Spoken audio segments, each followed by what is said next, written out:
Open your mind. Hello and welcome to Open Your Mind Radio. You have myself, Alan James. Myself, Stephen George. Good evening. Good evening. It's Sunday the 17th of January 2016. We get it right this week. Last week I said 2015. Had to update the script. So it's 2016. Yes. Liam pointed that out. Right, we have a packed show tonight. Loads of information to talk about because loads of things going on during the week. So just quickly, we just let you know, our guest is Barbara Smyth, who's an independent candidate from for Longford, and she's going to join with a lady called Sinead Stewart, and she is supporting the right to change, and she's a community activist. We're going to get Barbara and Sinead on in a few minutes.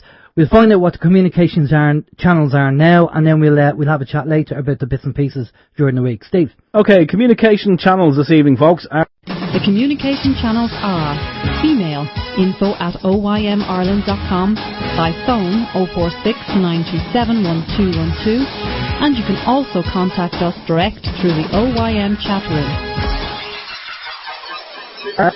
Thank you, Mary. 04692711212 is the phone number for the studio this evening.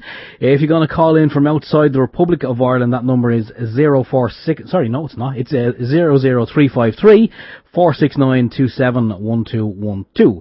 We also have the chat room on the website, which is oymradio.com. You will see the link there on the left-hand side for the chat room. You can log in there and put questions for a guest this evening. Also, we're going to be monitoring the chat room on People's Internet Radio as well. That is peoplesinternetradio.com. So big hi to everyone in both of the chat rooms. And also anti-social media, Facebook. We have that on the website as well. Just log into the website and you will see the Facebook link on the left-hand side. You can click that and you can befriend us and pop up links on the Facebook and see what we're doing, see what we're up to. And what else have we got? The TuneIn Radio Link application for your iPhone and your smartphone. I was going to say your smart ass phone, but I won't say that. I just did. Anyway, yeah, we've got that link is there as well. So if you want to listen to us while you're on the go, you can catch us on the TuneIn Radio Link application. Just download that from the iStore, the Play Store, wherever it may be, and do a search for OYM Radio. You will find us on there. Alan. Cheers, Steve. Okay, you're going to tell us about a Pain Genie seminar. Yes, I'm going to tell you about the Pain Genie seminar. And that is a Pain Genie training course. The energy medicine with Skenar and breathing techniques for longevity and health is going to be happening in Inch Beach. It's a very small beach. Inch Beach. Very small beach. Yeah. Okay. That wasn't very funny. Anyway, no. Inch Beach in County Kerry. It's going to be happening on the 20th and the 21st of February in 2016. The website is going to be 21stcenturyenergymedicine.com/Skenar-training. Do you know what? I'll pop the link up on the chat room there for people to see. If you're interested in coming along to that weekend, it's going to be fantastic information. That's the same. It's going to be the same one that Alan and I did last year. Yeah. No, yeah. Yeah. But it was this year. Oh, well, no, sorry, it's 2016. It was last year. Yeah, sorry. Yeah, last year. And it's great information. A lot to be learned. Well worth going down to that. So again, if you have a free weekend around the 21st of Feb, put that in your diary, and I will pop the website link up on the chat room there, and you can log on to that and you can register. Right, okay, yeah, myself and Steve are going to see if we can try and get down to it. Richard has invited us down to do the course.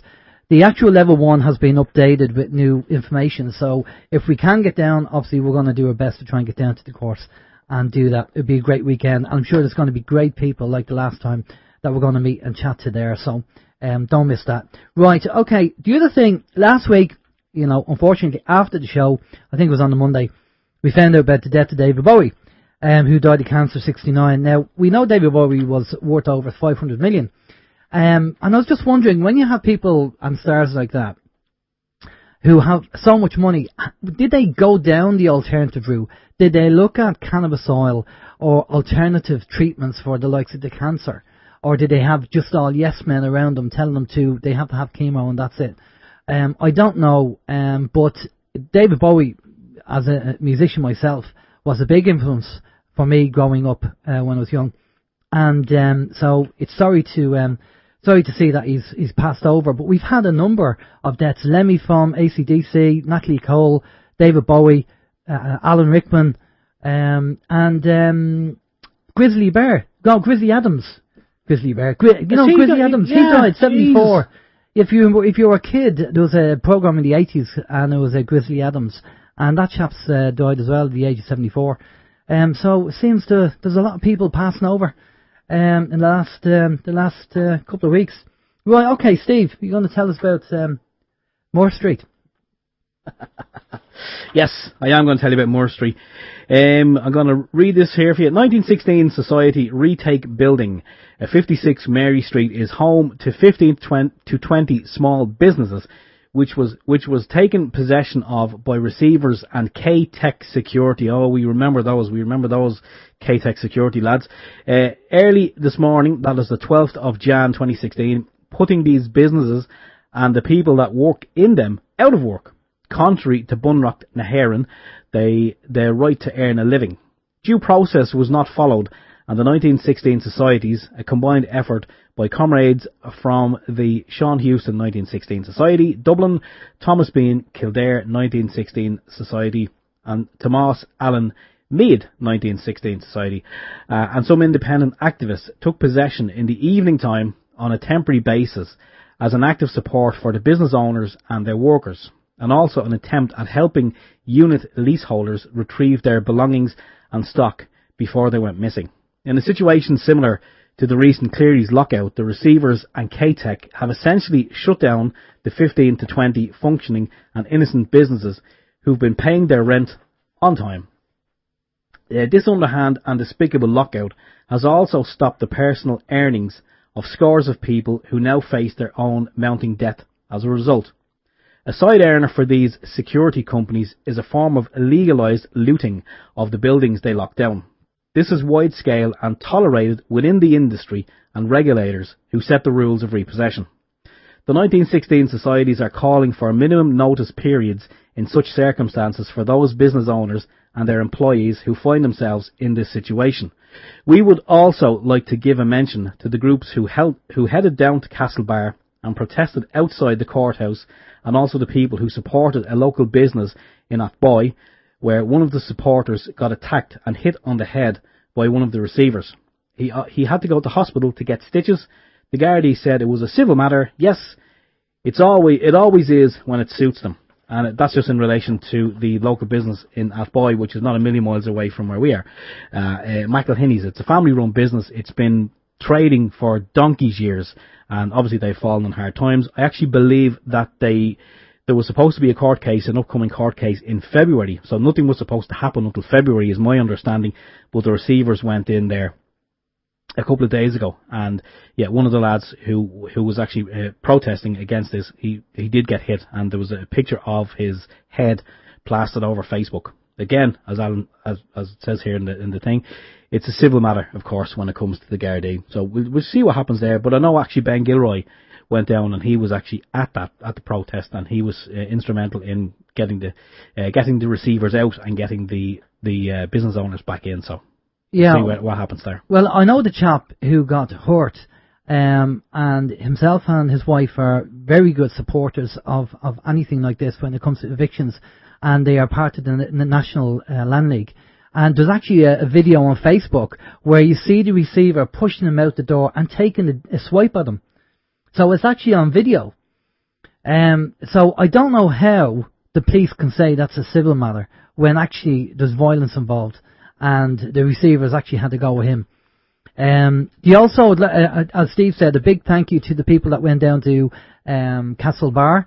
Integrity Ireland was down there along with the National Land League and a few of the group's supporters, and making a stand there in court. So well done to doing that. It's just amazing what's been going on in Ireland, even just the last week. I think more and more people are waking up and saying enough is enough. We're not putting up with this cronyism, this cesspit of corruption that's going on with the government, and these evictions going on. Well, all the other people at the top of the food chain are swanning around, getting off left, right and centre. It's wrong. It's just morally wrong, and something needs to be done about it. And that's what we're going to try and do. You can only push people so much, and then there's going to be, there's going to be a fight back somewhere. And this is what's happening now. But how's your week, Steve? Yeah, my week's been fine. Not too much happening on the agenda. Well, sorry, there's a lot of stuff happening actually. I've seen some links, I've been watching some videos. But the one thing that I want to mention is anyone, especially Irish listeners, who have been involved in Attack the Tax that was set up a couple of years ago and invited people to become shareholders. They were going to be doing this great thing where they were going to be taking the government to court. And in relation to the household charge and then the property tax, I was approached there during the week by a gentleman, and he said to me that when he was looking on their website, he used to get some emails off them, every so often, giving an update as to what was happening. And he said the email stopped coming, so he went on the internet and he fired them off an email. He never received a reply, and he had 2 phone numbers. And he rang both of the phone numbers and has been ringing them on a weekly basis for the past couple of weeks. And he said there's just no reply. And he invited me to ring one of the numbers, which I did. And it was like an answer machine on the other end. And it just said, this call cannot be accepted. And I tried this a couple of times and I got the same result as he's been getting for the past couple of weeks. So I'm just wondering if anyone is out there from Attack the Tax, or who knows what the current situation is with Attack the Tax, because they just maybe drop us an email just to let us know, because a lot of people got involved with Attack the Tax when they went around the country giving talks a couple of years back, myself included. And, their website has, I think there's 2 pages maybe working on a website out of possibly maybe 10 or more pages. And that has been like that for a while. So I'm just curious, just if anyone knows what exactly is happening, I'm going to try and contact them again during the week. I'll keep on trying. I'll try and get an update, because seemingly, when you go to your boss now and they're talking about taking this property tax out of your wages, and you say no, you can't do that. I'm part of an SPV, Attack the Tax, and this is going to the High Court and the European Court and this court and that court. There was a time where that kind of held water. It doesn't really now, because, Attack the Tax have, disappeared, for want of a better word. So if anyone knows, maybe just let us know, drop us an email, or even put it on the chat room there for attention. Yeah, but I mean, other than that, that's kind of where my focus is at the moment. So. Okay. How was your week? Yeah, just I stand corrected there. Thanks, Liam. That Lemmy was in Motorhead and not AC/DC. And you a musician? I know. You should be shot. Ace of Spades, wasn't that the... yes. That's the song, okay. Right, now, during the week, again, just a couple of things. New legislation from last Monday means on post, acting on behalf of the state can enter your home using reasonable force, apparently, and take your possessions or indeed your home if you have unpaid fines or debts. Basically, the whole idea is that they want to stop locking people up. So now what they're doing is going to let people force their way into your house and take goods to the value of the debt outstanding. The new legislation means less people going to jail for unpaid fines, but it means misery for those who can't afford to pay a debt or fine. People are saying this legislation would be used by Irish Water to collect unpaid debt. Now, it's unbelievable what's going on. I mean, talk about the totalitarian tiptoe. This is exactly what's going on. Everything seems to be escalating. They just seem to have no care or compassion or morals regarding debt. Everything is money. They just want your money. So, just watch out for that one, I think. Sorry, so does that mean, as it says here, they can use reasonable force to enter your property? But surely, as a householder / homeowner, you're entitled to use reasonable force to protect your property. Totally. I mean, if a burglar was coming in, you were entitled to use reasonable force. Yeah. And if someone is coming in who's uninvited, i.e. whoever it may be, I would think, maybe reasonable force should be employed. Well, it goes back to, the definition of a dwelling, as Vin would say, and also the fact that we had Mark Stevens on regarding jurisdiction. Where do the laws apply in the first place? And also, do you have a contract? So, all these need to be examined and tested, and I'm sure down the line they will be. We'll see what happens. But on a bigger note, from a global point of view, apparently the banks are telling people to sell. So maybe it's a good time to take your money out of the bank. Remember, all the European banks are signed up to a bail-in since last June. Savings are normally insured up to 100k, but that doesn't mean that they won't do Cyprus and take a percentage of what you have in your account. Keep an eye on the news. A lot of the banks and a lot of the financial guys are talking about this the market at the moment and what's going on. Have you noticed how the oil has come down? I noticed now in the local petrol station that it's down to 121 in the local petrol station, and that's a good price, but it's come down quite a lot. Now I have here the Royal Bank of Scotland (RBS) have advised clients to brace for a cataclysmic year and a global deflationary crisis, warning that the major stock markets could fall by a fifth and oil may reach $16 a barrel.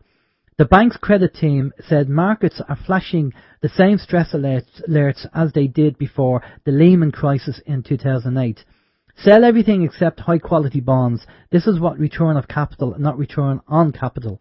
In a crowded hall, exit doors are small, it said in a client note. Should we be worried, or is this just fear-mongering again? Again, I don't know. Okay, we're going to bring in our guests. Now, our guests are, Steve's going to give us a bio on Barbara, and then we're going to talk to Sinead, and we're going to get Sinead in. So before we bring them in, let's find out about Barbara's background. Okay, Barbara Smyth is running as Independent for Change on the Right to Change platform in Longford/Westmeath in the upcoming general election. Barbara is not just against water charges and austerity. She has viable solutions and real ideas to make Ireland a better place for our children to enjoy. She is a community activist, a mother of three, and a small business owner based in Longford and standing up for her communities. Right, excellent. So, good evening, Barbara and Sinead. How are you doing? Hi, Alan and Steve. How are you? Right, excellent. So people will know who's who. We'll say, hi Barbara, just give us, just say hello there. Hello, how are you? Not too bad. And Sinead, just for the listeners, we don't have a little bio for you, so can you just give us a quick background on how you're involved with Barbara? Hi, I'm Sinead. I'm from Right to Change. I'm a community activist. And that's how I know Barbara, and very pleased to know Barbara. She's one of the community candidates who's come forward and is adopting the 10 Right to Change policy principles, and I'm very happy to be supporting her. Brilliant stuff. Okay, right, Barbara, we're going to be talking about, because you're a local independent candidate in Longford, and the three things we're going to be touching base with you on is the local issues, the national issues, and the international global issues. So before we do that, people need to know, and people probably know this already, that you used to be in Sinn Féin, and That's right, yeah. and now you've come out as an independent. Do you want to tell us why you left Sinn Féin? I left Sinn Féin. I joined Sinn Féin initially because I'm a Republican, and I've supported Sinn Féin electorally wise all my adult life. I was living in Longford, and I saw the devastation austerity was creating. The decisions made by our government were just decimating the whole constituency. So I joined Sinn Féin to promote the Sinn Féin policies and try to build a party in Longford so that we could make some change.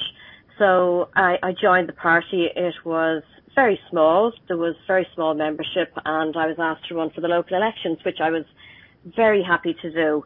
I was unsuccessful, but after the local elections, there was some changes going on, and it just became really clear that the party was very focused on Westmeath, and there was no concentration here in Longford whatsoever.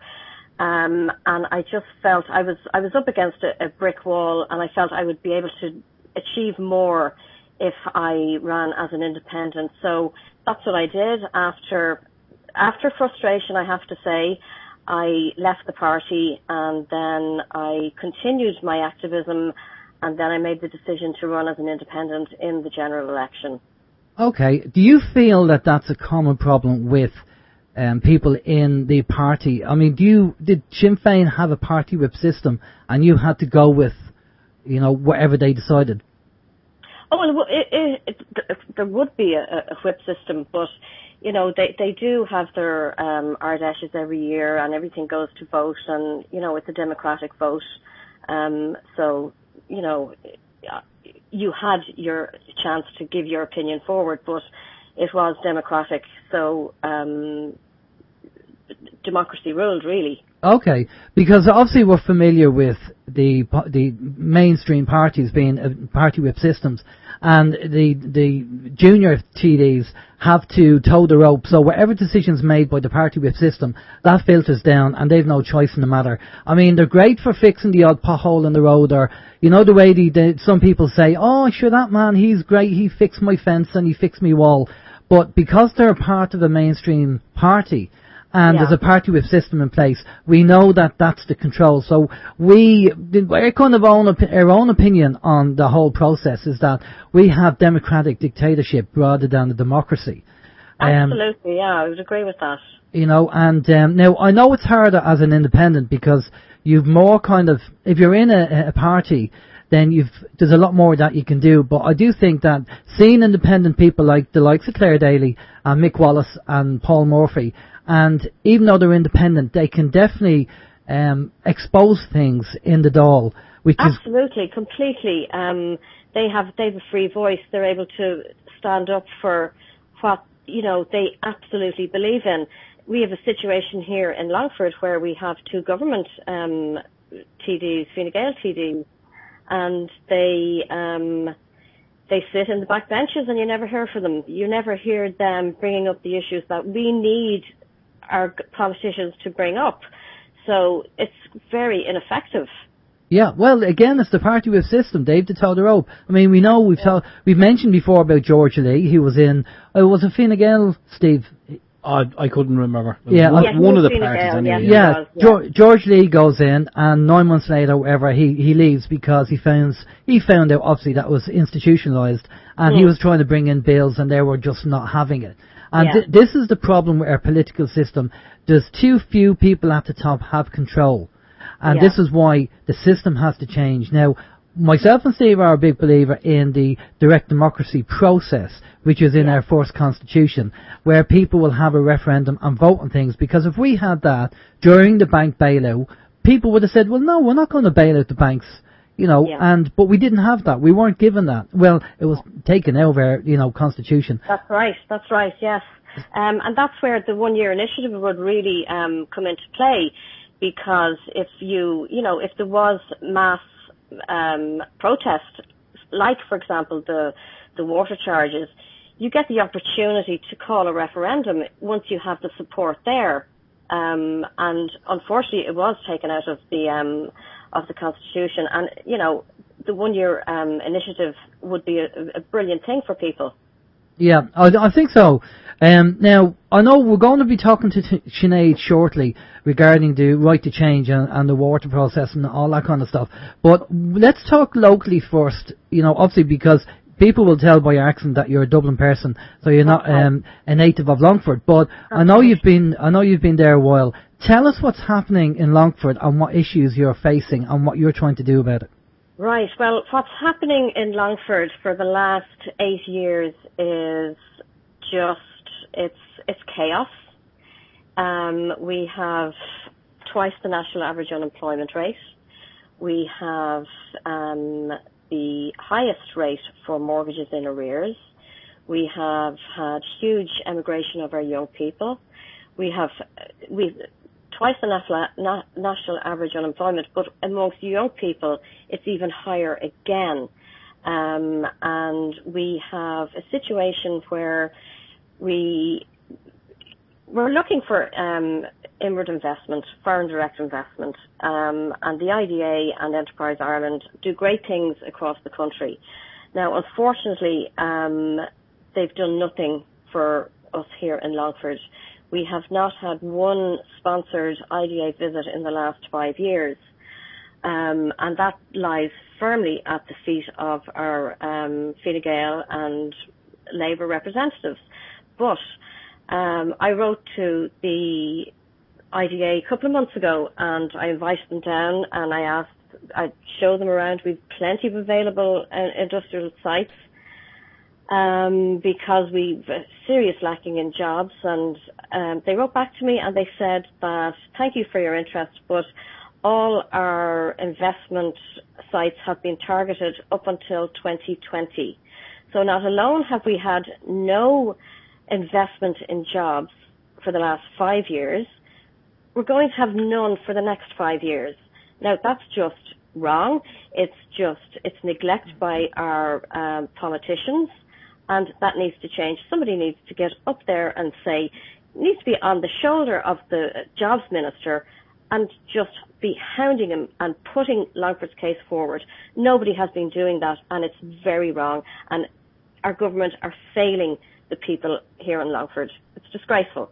Okay. Now, we had a talk off air a couple of weeks ago, and you said you had an interest in the time banking system that we actually talk about on OYM. That's right, yeah. Now, you know, sometimes I feel that if you want something done, you do it yourself. And I think the situation in Ireland, who'll make the change will be the people of Ireland, because there's no point relying on the TDs and the politicians. They don't want the status quo to change because it suits them at the moment. So the only way people are, you know, it's good. We're going to have a difference if people make the change themselves. And time banking gives the facility to do this, where you can get people involved. You know, it's all about your time. It's not about money. It's about using your time. Loads of people have loads of time, but you don't have loads of money. I think it's a fantastic idea, time banking. But what I think would help with time banking is where you get the system set up but along with that, once you have the system set up, but you're raising awareness that some of you shouldn't have to be doing this. No, you know, totally. You shouldn't have to. So what I think, and that would be a community development aspect, time banking, and what always follows community development is political action. So you're raising awareness, but you're going to have to end up taking political action. And if that, whether it be through protests or letter writing or whatever, but time banking certainly is a way to raise awareness for the facilities and the services that we don't have. Definitely. And if people want to learn more about time banking, if you pop over to our website, oymradio.com, on the front page we have information about time banking and a video there to explain what time banking is all about. It's very big in America, it's very big in the UK, not big over here. We have done radio shows with people from time banks and talked about it, and it's something that I think Ireland needs because we can't rely on the politicians. Okay, Barbara, what else is going on in Longford that you want to highlight? Issues. What's happening with the people? Are you finding that there's a lot of suicide rates, evictions going on down there? Oh, absolutely. I mean, we have every few weeks there's evictions go to court, and at the moment, very conveniently, they just kept being put forward, and all they're doing is they're putting forward just so that it gets past the general election. We have had an increase in the suicide rates here in Longford, but as well as that, we have some really serious issues with our health services, the health service providers here. We have a situation where we don't have an eye doctor for our primary school children going to school. If my child at the age of 5 was diagnosed with a lazy left eye, so she had been attending the Longford Primary Care Centre here, and they were doing great work. And then a couple of months ago, I got a letter saying that she has to now go to Mullingar. And I rang up and I said, why do I have to go to Mullingar? I live in Longford. She said, well, we haven't had an eye doctor for 1.5 years. Now, I'm very, very lucky. I have a car and I can take the time off and I can travel with my daughter to Mullingar, but I shouldn't have to. There are many families out there who cannot take their children out of school, who cannot avail of a failed public transport service that we have here. It's not good enough. As well as that, we have a situation where we do not have a child psychologist to assess the needs of our young children before they start attending school, so that if they need extra, special needs assistance, they will be provided. We don't have that psychologist, so they're not getting the needs they require starting school. It's disgraceful. We have another situation where we have a parent who has an autistic son. She lives in Longford. Her only option is to try and get him into school in Granard, which is possibly a half-an-hour drive away. She doesn't drive. She is currently on the waiting list to get her son into that school. There's 2 places available, and more than 2 people have applied for those places. Now, failing that, she has to send her 13-year-old, this is to go into secondary school, she has to send her 13-year-old son to a different county to go to school who is autistic. Now, that is disgraceful. It's negligence on our government's part to our very most vulnerable citizens of this country. It is disgraceful. Mm. Steve, just going to say, Barbara, I mean, I know that's happening down there, and I mean, I know at least two other people in Dublin, and the exact same thing is going on there. Obviously, I know it's affecting you more, but the two women I know in Dublin, they have to fight probably the same as yourself, tooth and nail. Two of the women I know, their sons are autistic, and same scenario. They have to fight tooth and nail for one of these SNA, and special needs assistant for anyone who's wondering what an SNA is.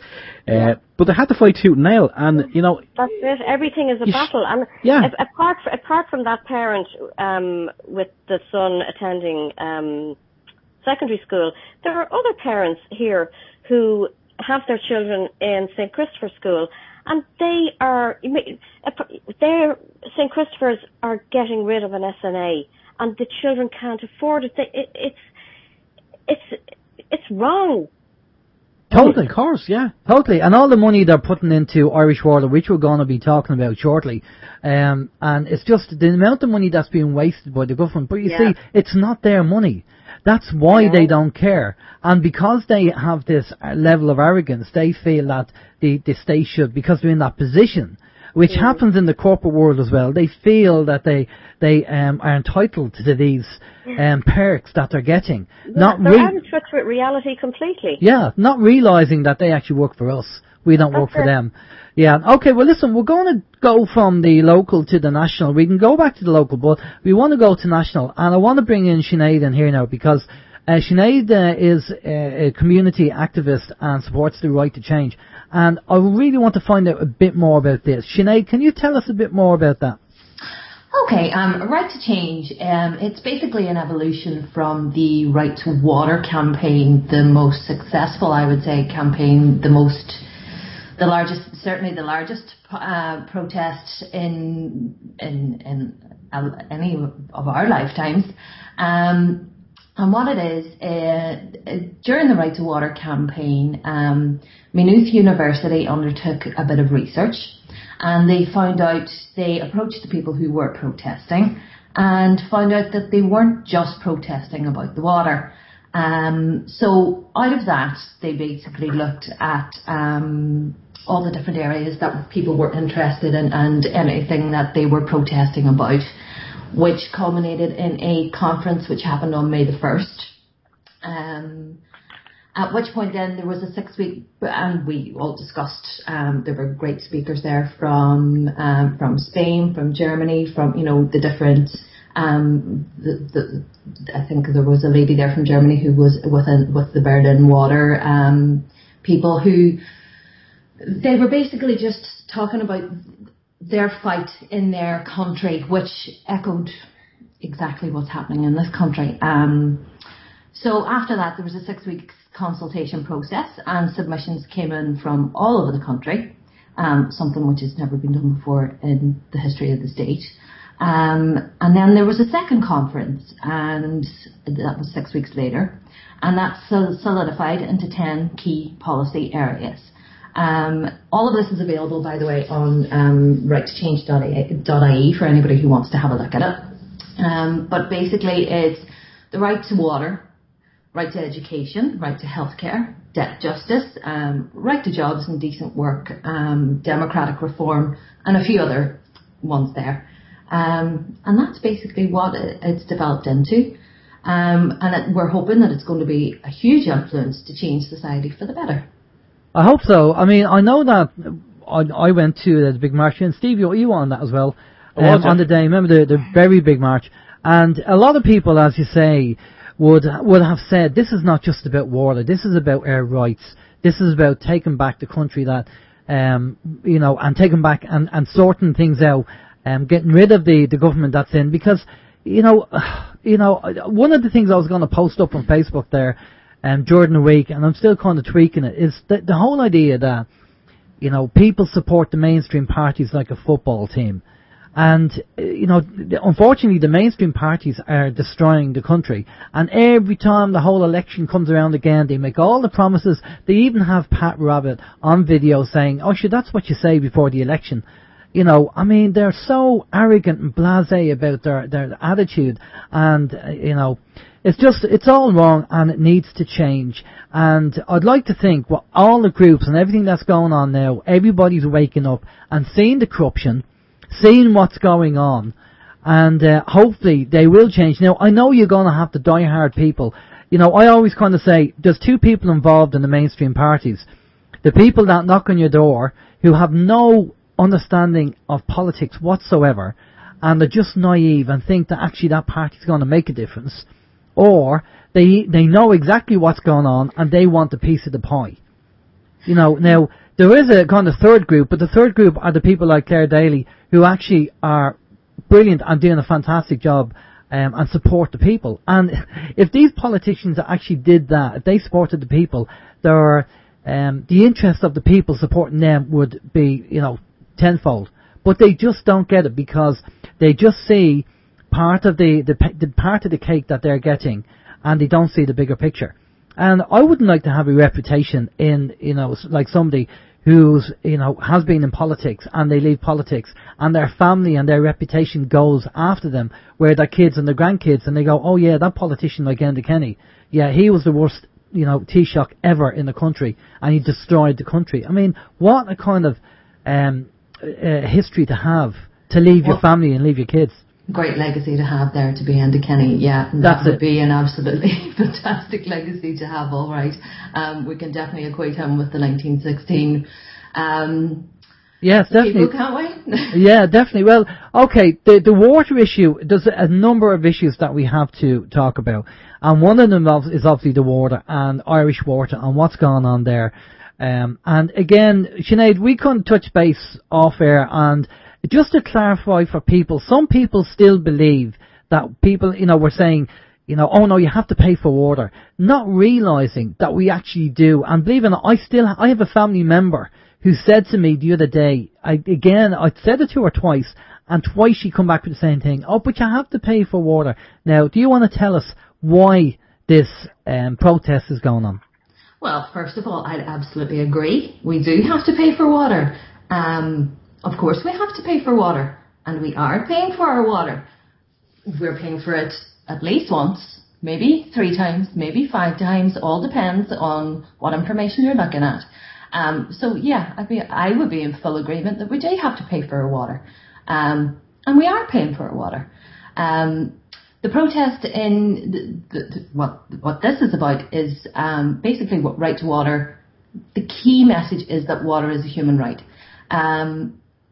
Water is paid for progressively through taxation in this country.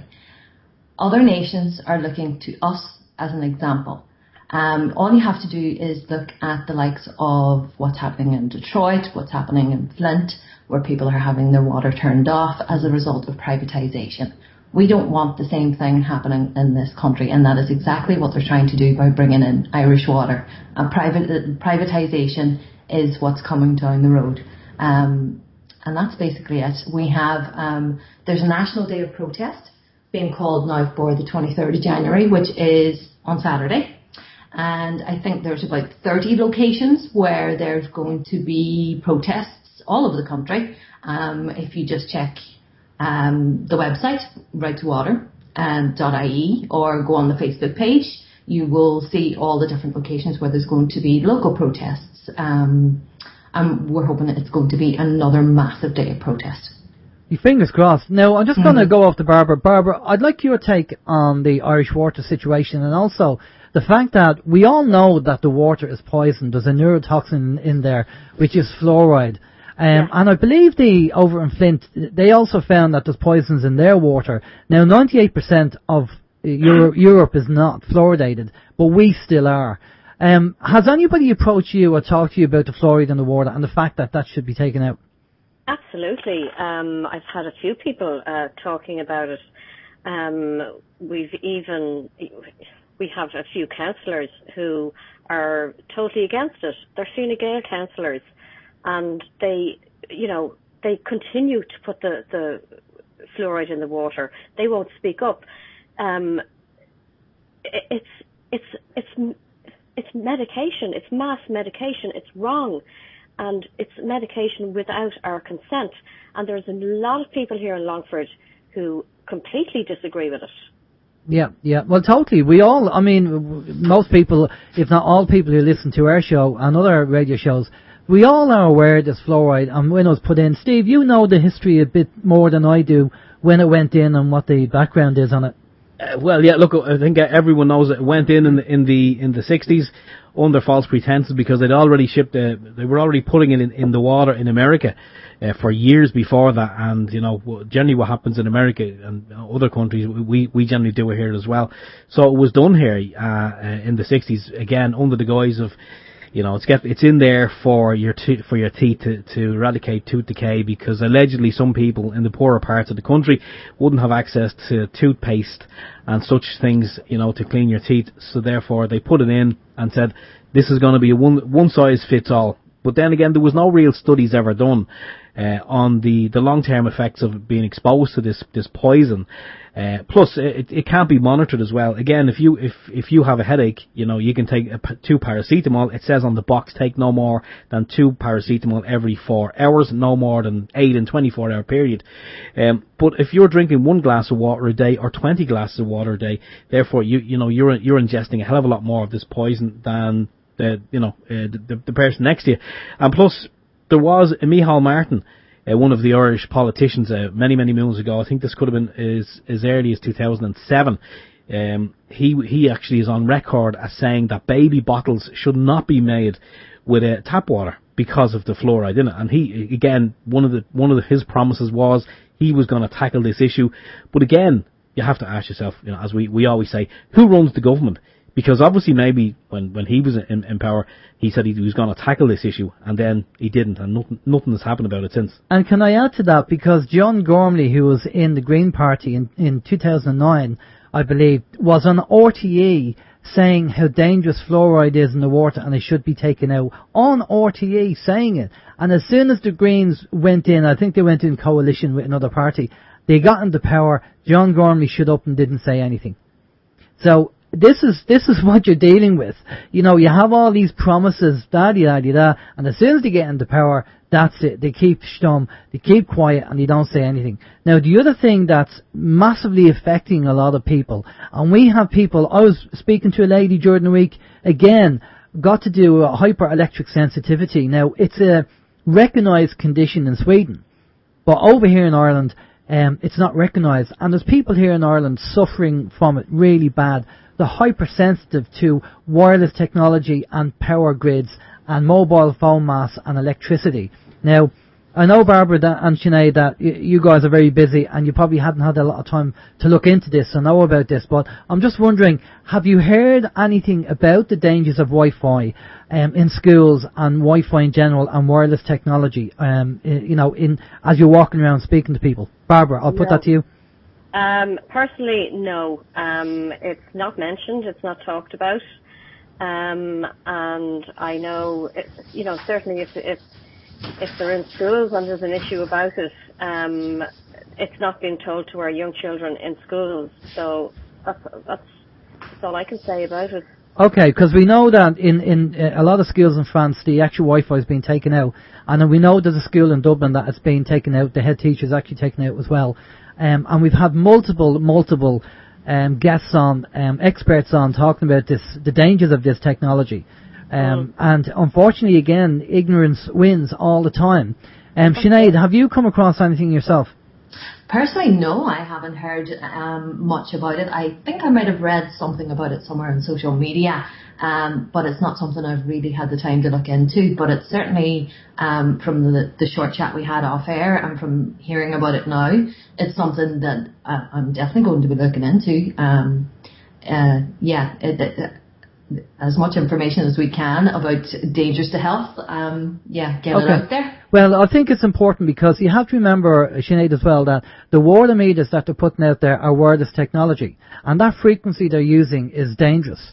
And we've had Barry Trower, Dr. Barry Trower is a physicist and scientist on the show, and not only has he come on the show and told us about the dangers of the water meters and the wireless technology in the water meters, but he has also said that he would come over as an expert witness and stand up in court to actually testify to say that the actual technology is dangerous. So that might be something of interest for your movement.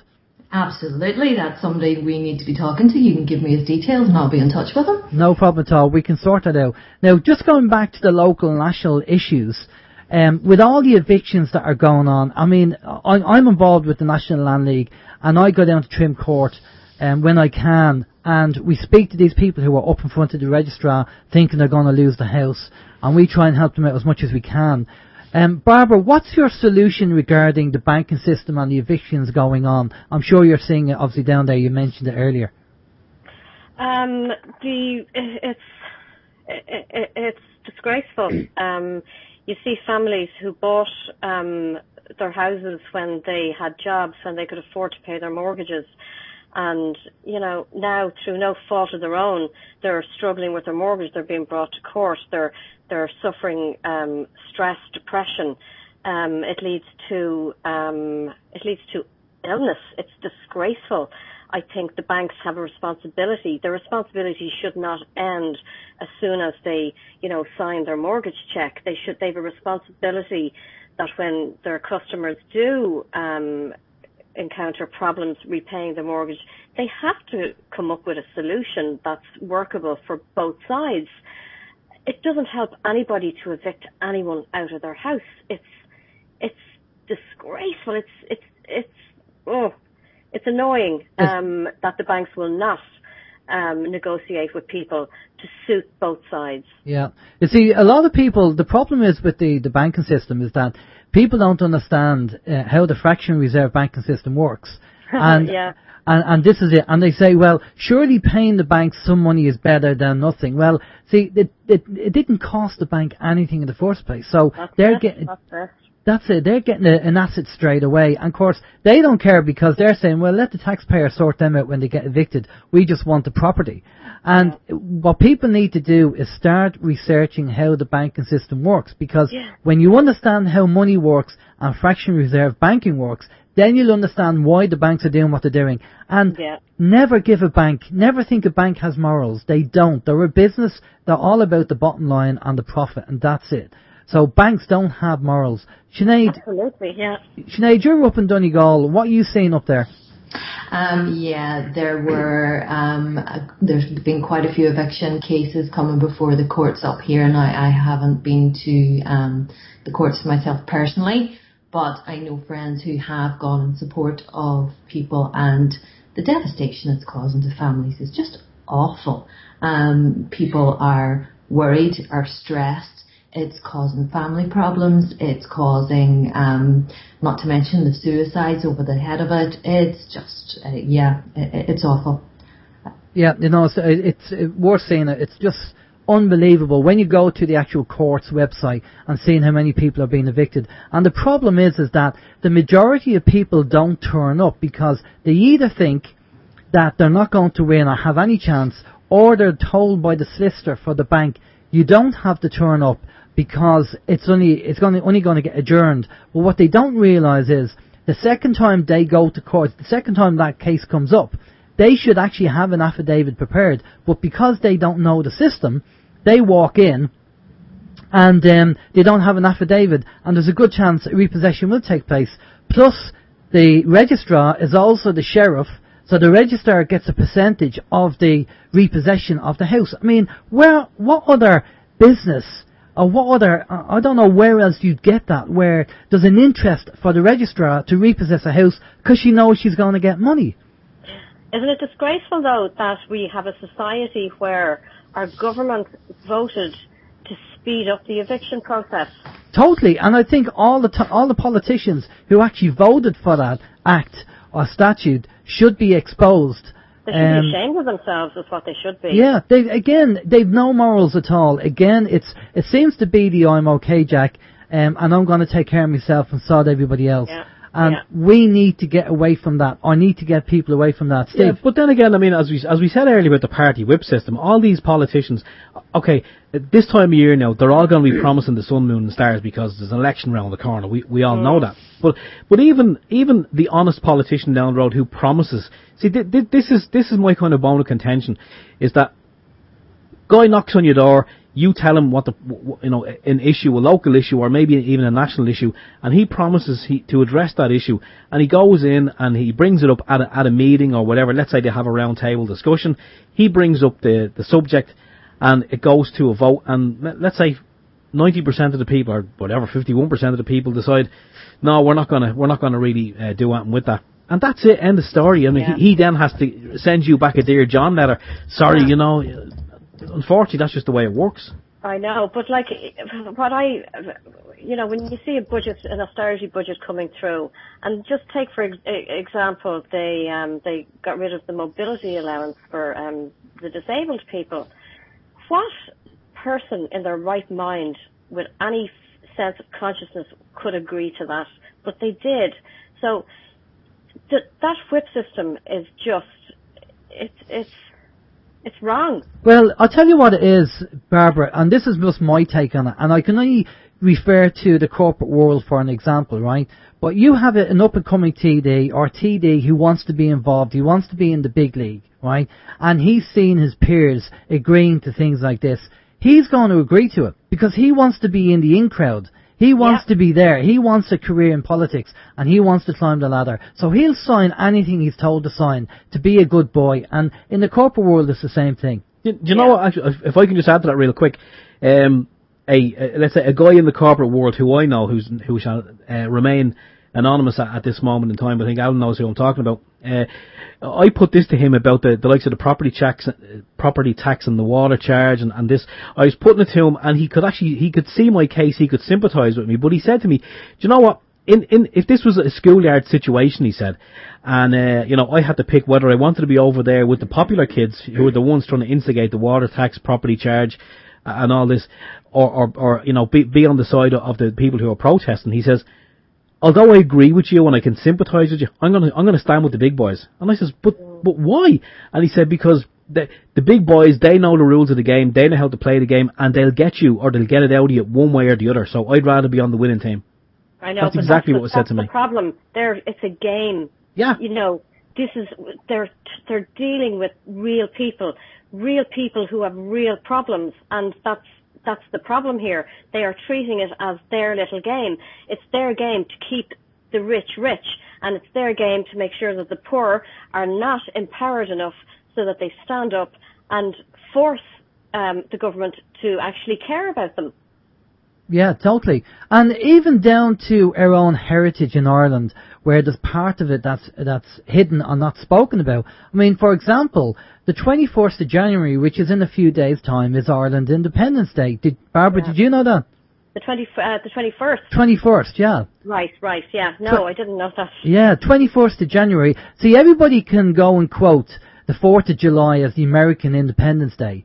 But when you ask people, what's Ireland's Independence Day, nobody knows. And they say, do we have one?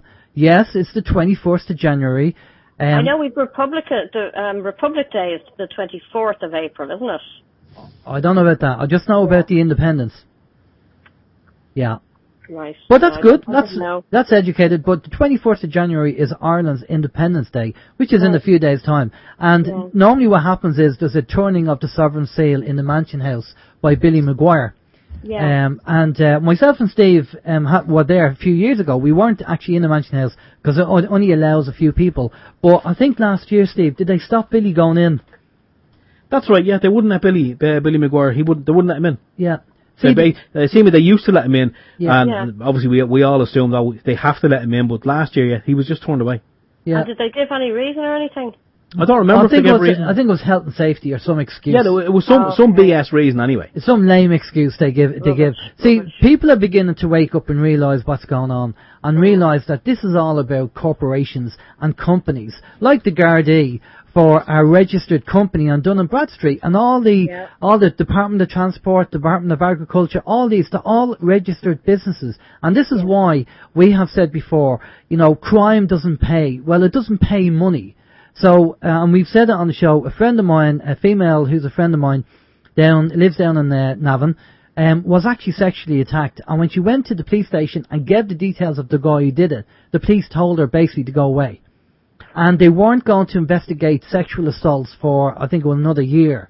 And this guy is walking around after attacking her, and the police didn't even take him in for a statement. But yet they will stop you for speeding, for seatbelts, for busted lights, for tyres, because that creates revenue, and that's what it's all about. And also, you know, when you see all the water protests, and you know, you'd look online and you'd see a picture of a water meter guy putting in a water meter, and 14 Gardaí around him. Now, Irish Water have paid the Gardaí this. They're not doing it for nothing. Excuse me. So, like you say, they're a company and they hire out their services. Yeah. And to be honest with you, SiteServe or Irish Water might be paying the Gardaí for that service, but where does the money come from Irish Water? It comes from the taxpayer. Exactly. So again, we're paying for it again, and they're just laughing at us. Absolutely. You know, and this is why people need to realise, you know, what's going on, wake up to the game, and realise, you know, what's happening. Now, I'll tell you what, we're going to move a little bit international and global at the moment. And I'd like to know your opinion on Europe, what you think we should be doing regarding Europe and the Troika and all that kind of stuff, and the Euro. I'll go up to Sinead and get her take on that as well. Barbara. The Euro, it's a monster. It's not doing Ireland any favours whatsoever. The Euro itself has no value whatsoever. We now have this, you know, the TTIP coming down the tracks, and that's a total nightmare. Yeah. It's scary, actually, to think about that trade agreement and what they can do if it's passed. You know, we don't have a vote on it. So, exactly, yeah. It's scary. I don't like the situation at all. It's the fact that a corporation could sue Ireland because the Irish policies might affect their profits is just bizarre. It's just madness. Now, in the UK, I think they're planning to have a referendum regarding whether they should stay in or out of Europe. Do you think we should? Do you think we should have that here? I think a lot of people would like to have it. Yes. I mean, what's wrong with not having one? Put it to the people and let them vote. Let them have their say. Well, this is the whole idea of direct democracy, to have the referendum to allow us to do that and the power. But, you see, that's giving control to the people and not to the politicians. And plus the recall is that if your politician that you voted for is not doing his job, he can be sacked. They don't like that. But, Sinead, what's your take on Europe? What do you think we should do there? Personally, I think the EU is a monster, an undemocratic monster at that. And I would have no hesitation in saying that I think we should get out of there ASAP. Definitely. It's not benefit. We do get some benefits now from our EU membership, but for me personally, looking at it and weighing it up, the cons definitely outweigh any pros that we have, and I personally would love to see us come out of Europe. Okay, and would you, obviously you believe in probably just keeping the trade routes open, but as for control of Ireland as a country, that we take back our own control? Absolutely. I mean, at the moment, the way it is, we have very little control, and actually even our government doesn't have as much control over our own country as what it should have. And as Barbara rightly says, with possibly the introduction of TTIP, it's just a nightmare scenario.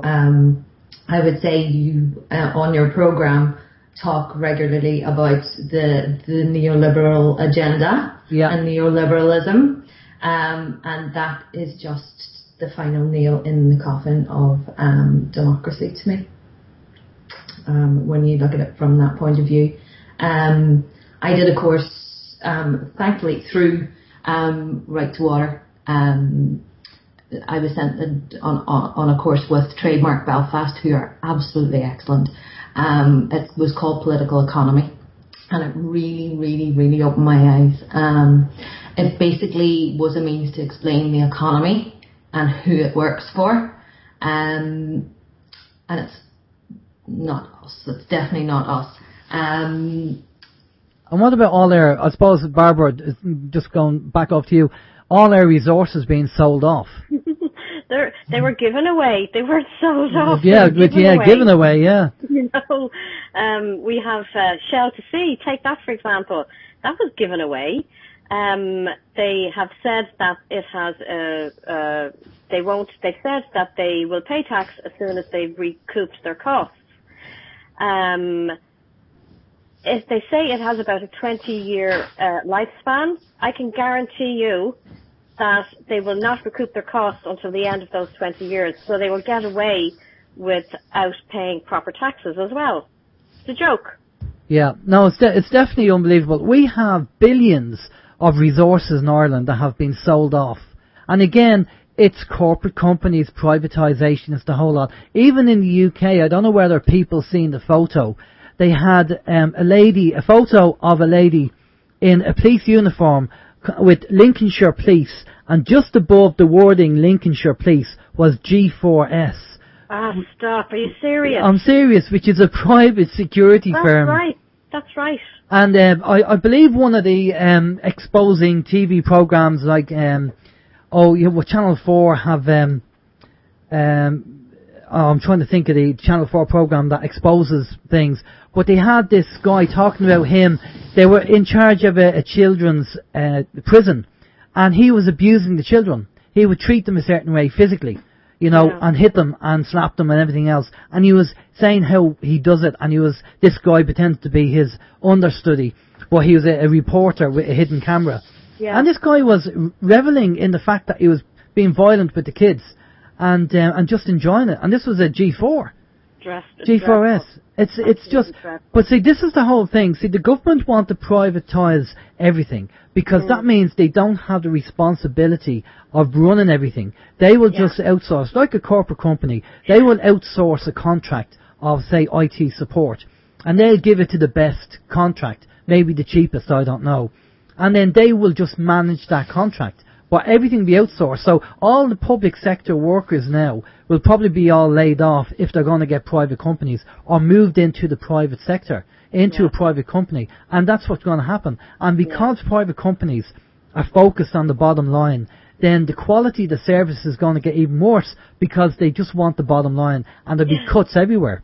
Well, that's it. We have a situation here in Longford where the main community development company, they've had their funding cut by 51% in the last 7 years. Now, this community development company would spread out and fund all the small little community development projects in Longford. Now, by reducing their funding, what they're doing is they are causing some of these community projects to close, and they are being replaced by private companies. For example, our drop-in centre here in Longford is closing. It has closed.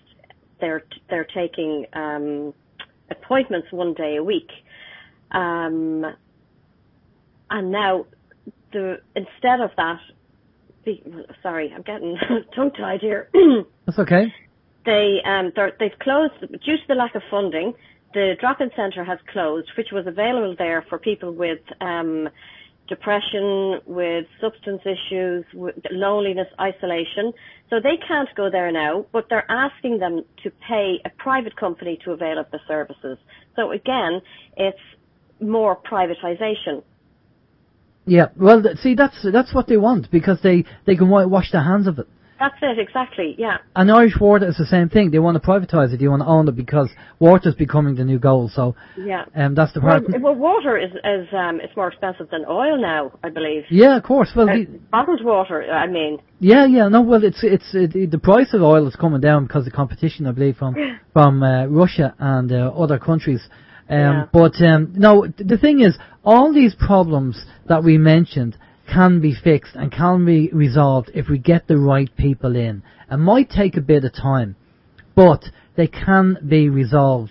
Now, another kind of topic which is very controversial, but again, something that we talk about on the show, is the legalization of medical cannabis oil.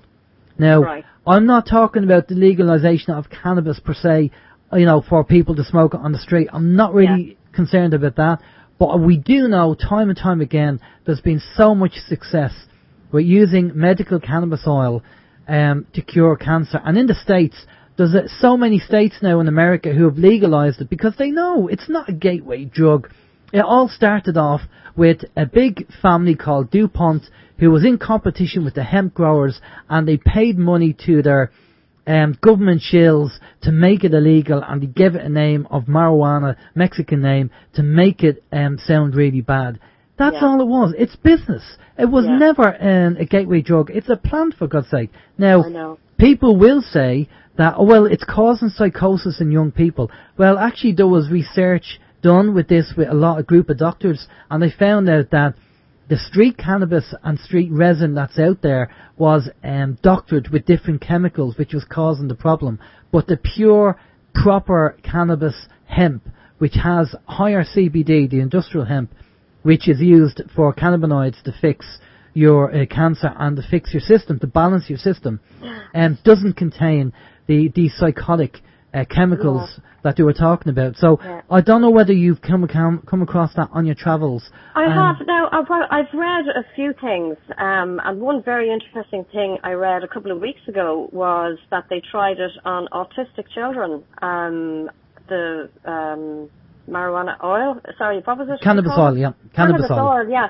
It was tried with autistic children, and apparently it didn't take long for the children to react in a very positive way. That other forms of treatment hadn't worked for them. So, like you say, it's business. Well, exactly, yeah. I mean, it's not about, again, the medical system. If we actually adopted cannabis oil, medical cannabis oil, and even did it under license and under trial, like over in the UK, they've actually started licensing the cannabis treatment for people suffering from MS, where there's a spray that you can spray the cannabis, because a lot of MS sufferers who are in pain used to buy cannabis illegally and smoke it. But now they actually have licensed a company to actually grow it and give it out on the NHS as a spray to help them. Now that THC, which is the high, has been taken out of it, but to help soothe their pain. Now even if we had that over here, that would be a massive help. But again, the Irish government, when the vote was put into the Dáil, and they said, we'd like to legalise cannabis, it was like 111 against it. I mean, we've said it before, and time again on the show, all of us, and even the politicians, we have to move away from ego and ignorance and educate ourselves and learn about these things. But unfortunately, it's easy to say and harder to do. But Sinead, what's your take on the whole cannabis oil? Have you come across that? I haven't really come across it. I've heard, I've seen a wee bit again on social media. I've heard a couple of friends talking about it, but it's not something I would be particularly au fait with. But it's definitely, if it's going to help people, if it's something that's going to relieve pain or in any way help people, then it's definitely something I think worth further investigation. Well, if it cures cancer, I mean, we've had a number of people on, like Ricky Simpson, who actually makes it. He was in Canada and he was making it and giving it out to people, and he was curing them from cancer. And they actually tried to do him as a drug dealer. And he said he'd be the poorest drug dealer in the world because he gives it all away, and he doesn't actually charge anybody any money. But now he has to live in Europe because the authorities are after him for growing cannabis. I mean, it's unbelievable. Now I have to say there are groups around Ireland for people who want to know about this, and you can find them on Facebook, who, through their own means, can help you. If you do suffer from cancer, or you know a relative, go to Facebook and type in cannabis oil, and there are certain groups around on Facebook that will point you in the right direction, and I'm sure they'll be able to help. And we've been involved with this with Dr. Rima LeBeau, who also sells the cannabis oil in syringe format as well, and she sells the chocolate, lovely dark chocolate. Chocolate, oh, wow. Yeah, it's 70% cocoa chocolate, and it tastes lovely, but it has the CBD in it, and you can actually take that if you're suffering from various symptoms. Yeah. So just something to bear in mind.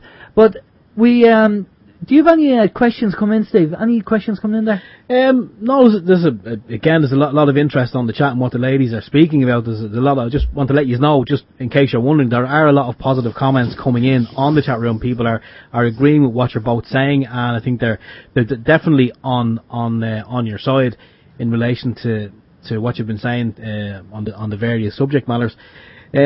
But again, I mean, just kind of jumping back a little bit there, Barbara. I mean, when the election time comes round and you're going as independent, I mean, just out of curiosity, what will you be saying to people on the door, and how will you be saying it to them? I know, like, it's going to be local people again and local issues, but again, how will people know whether to believe what you're saying as opposed to, let's say, I don't know, the Fianna Fáil or the Fine Gael guy who knocked, or the Labour candidate who knocks on the door and kind of just comes out with the same kind of information?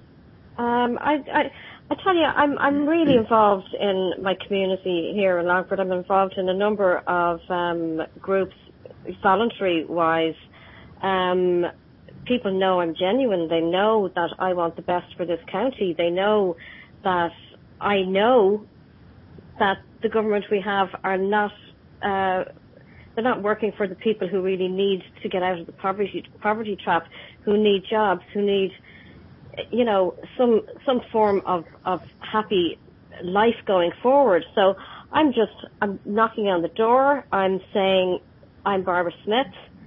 I want to be able to represent you and the needs that you have. I'm not from a political party. I don't have an agenda. My agenda will be the issues that you have. So it's my responsibility to bring your issues to our national government rather than, you know, bring a party's agenda to you. Yeah. And so far it's going down really well. I was going to ask you, what kind of feedback are you getting? I know we kind of spoke before we come on air about percentages and all that, but on the whole, would it be kind of mostly positive or maybe negative 50-50? You know what? I tell you, it's mostly positive, but there's the amount of people who are just sick and tired of the same things going on, whether it be Fianna Fáil, Fine Gael or Labour. And their big question is, they're all the same. Why should I vote? You know, what's the point? And this is what the government have created. They've created apathy. And this is what us and other Right to Change candidates and the Right to Change movement are trying to change. We're trying to get across that there is the possibility of a society that we can be proud of, but not if you keep voting in the same people and expecting a different result. It's just counteractive. So what we need to do is, you know, let our constituents know that, you know, if you vote for the Right to Change principles, if you vote for like-minded independence, we will work together to bring about a society, finally, that will look after all of the people and not just the top 20%, because at the moment we have a situation where the top 20% are the ones that are being made more wealthy. The less well-off are being made destitute by this government. Yeah, and just out of curiosity, I think I already know the answer to this question, but I'm going to ask it anyway.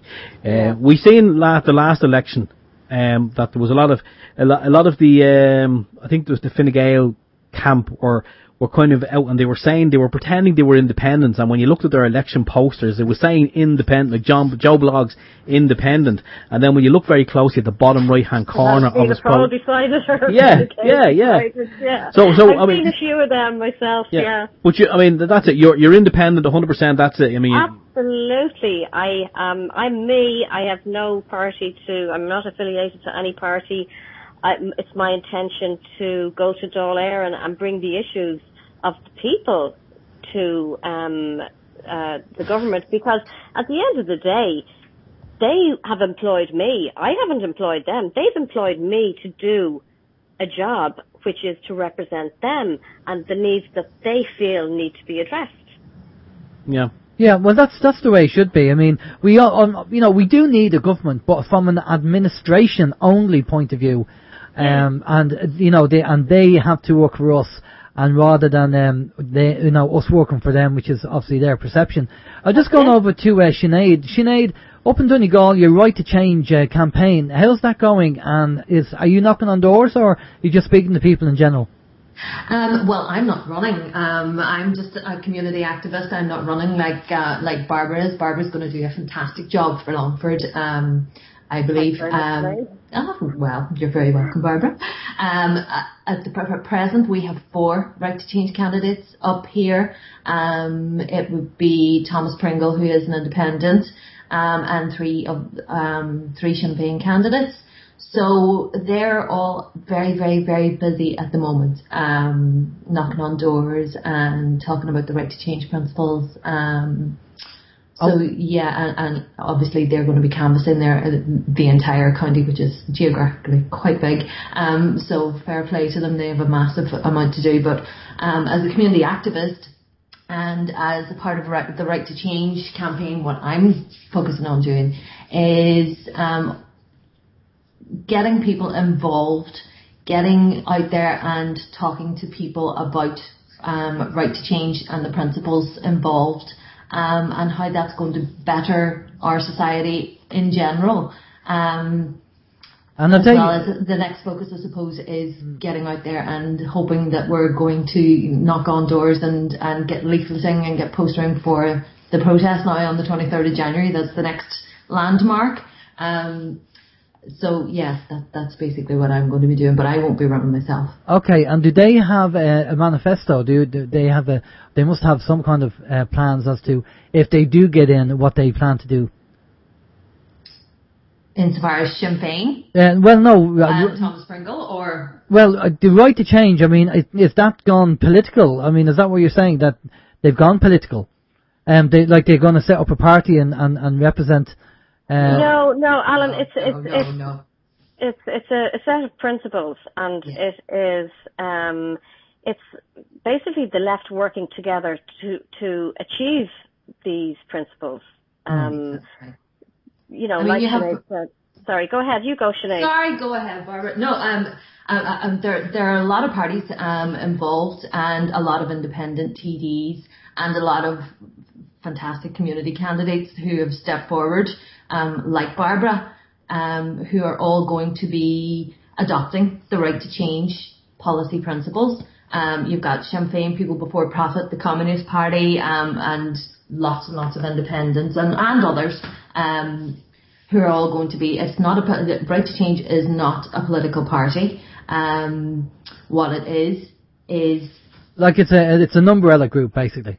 It's an umbrella group. That's probably the simplest way of looking at it. But it's also distinguishing. I mean, as you were talking about independence, 30% of people say that they're going to be voting independent.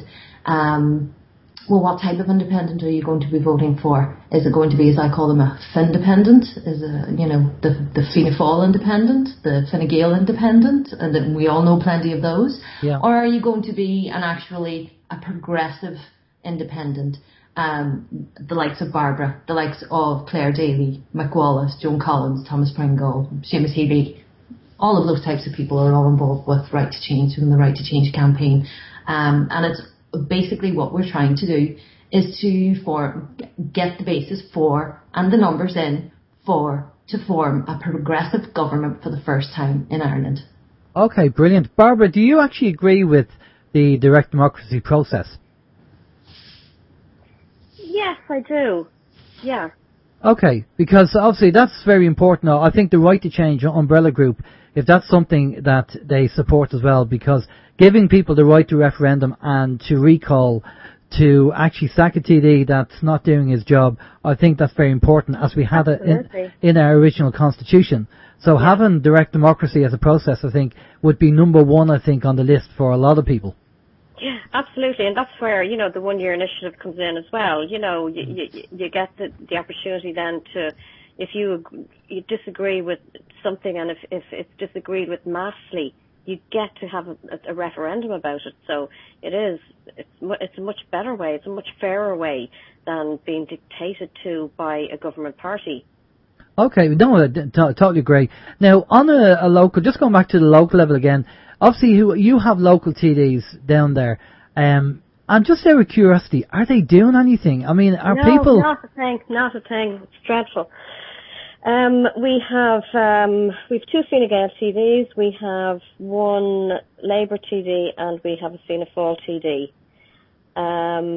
Three of them are Westmeath based, and they remain in Westmeath an awful lot of the time. One of them is from Longford, but I don't want to be unkind, but if there's a camera out there, you'll see him, or if there's a funeral. He's one of those types of TDs.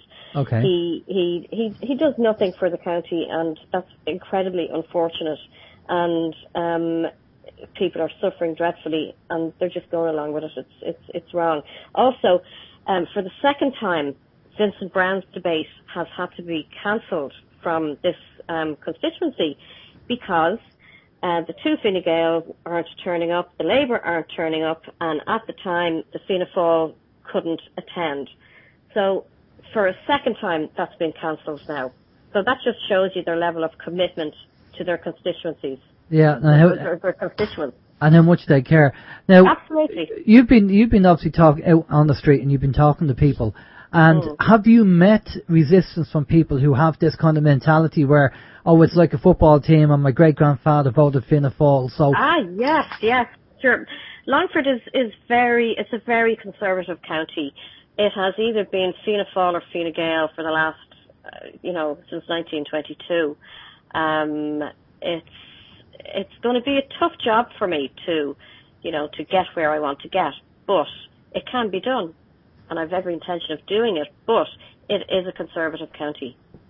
You have to ask yourself why these people think like this, and they vote for the same people. I mean, sometimes I suppose they even forget why they're voting. Just the fact that their grandfather or their father or mother or whatever were Fine Gael supporters, they're supporting them. And when you ask them why, they go, well, I don't know why, it's just because my family are always been Fine Gael. And that's exactly what it's like. It's it goes down generations. Generation after generation, and it is like a football game. Who wins, and Fianna Fáil might win one election, and next year they'd be battling to get the Fianna Fáil seat. Fine Gael will, and it's like a game of flip flop. Okay, no, that's we've said that on numerous occasions on the show about the football game analogy, and we're trying to wake people up. And myself and Steve are in a location that's no different, and you'll get people who are so tied up in their own life, and they can't afford to pay the bills, that they just kind of go, sure, what can you do? Which is the typical statement, sure, what can you do? And it's their lack of understanding of how the system is working is causing the problem, because they're voting in the same parties who are destroying the country. And you have to ask yourself, why are they not getting it? Do they just not want to get it, or what's going on? Do you know what I tell you? What I have found has happened. I have heard that, let's say we were at a Fine Gael house, and you're knocking and you're looking for their vote. Now they'll tell you, no, I'm a Fine Gael voter, and I might go on and say, well, what about this, and what about that, and what about this? And they'll actually, they'll say, well, he came to my door, I gave out to him good, he's promised me he won't do it again, so I'm going to give him my vote again. And, they feel I've given out to him, so, he's had a mouthful from me, but I'll give him my vote. I find that's, I get that a lot, really. That's incredible. And they actually believe him. I mean, I think people need... Yeah, well, that's the unfortunate thing, they do. Yeah, that's just naive, really. It really is. Because if people seeing the footage of Pat Rabbit, saying, oh, sure, you have to say that, there's an election. I was watching that programme when he said that, and I just thought, the absolute arrogance is just mind-blowing. It really is, the mentality of them. And, I notice as well that a lot of them actually post in their flyers either at night or during the day when people are at work, and they don't knock on the door. Yeah, well, I think there's a good few of them now who would be afraid to knock on doors because of what they've done over the last few years. Yeah. I mean, and obviously after the 5-year period, which we've seen here, Steve, you can kind of vouch for this, they turn up. We had a water protest in Kells. And we had Thomas Bourne, who's a senator, I think, and is he Fianna Fáil, I think, Fianna Fáil? Yeah, he's Fianna Fáil. He's Fianna Fáil. And there he was, myself and Steve and the family and everybody was there in Kells, and we were listening to, and it was a very bad day weather-wise, and Thomas Bourne was there, and he turned around to shake my hand, and I said, I'm not shaking your hand. I said, you're a parasite. Why should I shake your hand? I said, you're a parasite. The only reason why you're here is you want to get a vote. There's going to be an election coming up. Yeah. And he couldn't get away from me quick enough. Really? Yeah. Yeah. He couldn't, and then Alan went after him. He did. He went off and he started asking him. Alan started asking him more questions, and that's when it went from a kind of a stride into a bolt. He just bolted out there. He was training for the 10K, was he? He was, yeah. That's it. They fall asleep for 4.5 years, and when the election comes up, they all appear like out of hibernation to try and get the vote and saying, oh, how can we help you? What can we do?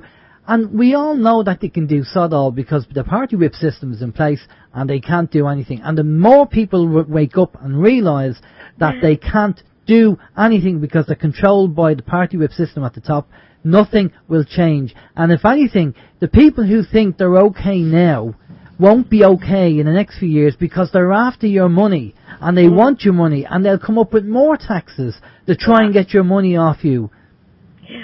I know. Absolutely. That's what's going to happen, and that's the way it's going to go. So if people are sitting back thinking, well, I'm okay, I've money coming in, they're going to find a way, and the economy is still going to go down. Now, obviously... it was today, I heard sorry, Barbara, is somebody moving there? There's a bit of noise in the background. No, okay. Here. Okay, no worries. But I heard just recently, or today, or the last few days, that there is warnings of another, dreadful time economy-wise on its way if we're not careful. Yeah, no. Well, we're going to have another collapse because the banking system is a Ponzi scheme, and the trouble is that you can't keep adding on people in the end on the bottom of it because that stopped. Now we were told that we have to watch out for the derivatives market because that's the futures market, and in 2008. The derivatives market was worth about 60 billion. It's now worth around 700 billion. And when that goes bang, everything's going to collapse because it's money, it's based on nothing. It's a futures market. It's based on nothing. And this big Ponzi scheme is just going to collapse. And however bad we felt it was in 2008, we're going to have a double or triple it because that's how bad it's going to be. And as I read out earlier on the show, the Royal Bank of Scotland are telling people to sell certain commodities because they know what's coming down the line. Yeah. And this is what we're seeing. See, it's all, people have to look at the global, not just the local side, the national side. You have to look at what's going on globally. And we all know this is coming down the line. We're putting out feelers to get a couple of financial experts on to talk about this because we know it's going to come down and people need to be prepared for it. And like in Cyprus, I mean, we've already seen it. They had in Cyprus where they had the bail-in Cyprus where they took about 60% of people's savings. Okay? And in Greece, the banks closed for a week And people, the old age pensioners, were trying to get the money, they couldn't get it. And if a run happens on the bank stores will close because they don't physically have the cash in there, and that's what banks all fear: a run on the bank. So, I think people, the safest place to have your money, to be honest with you, is under the mattress.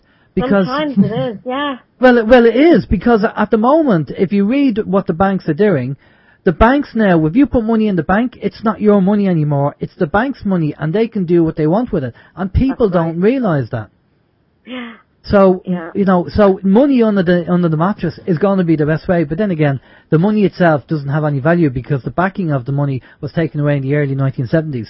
So this is just, the only reason why it has value because we are conned to believe that it has value, and we perceive it as having value, but they know, the people at the top, it has no value.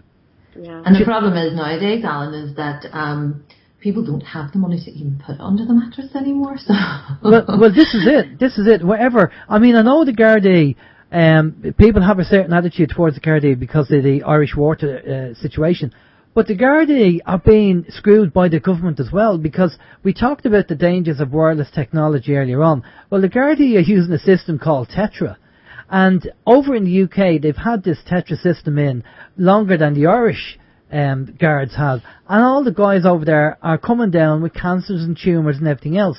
Barry Trower, who I mentioned earlier, the physicist, in 1 week had 7 police officers in his house concerned about the technology.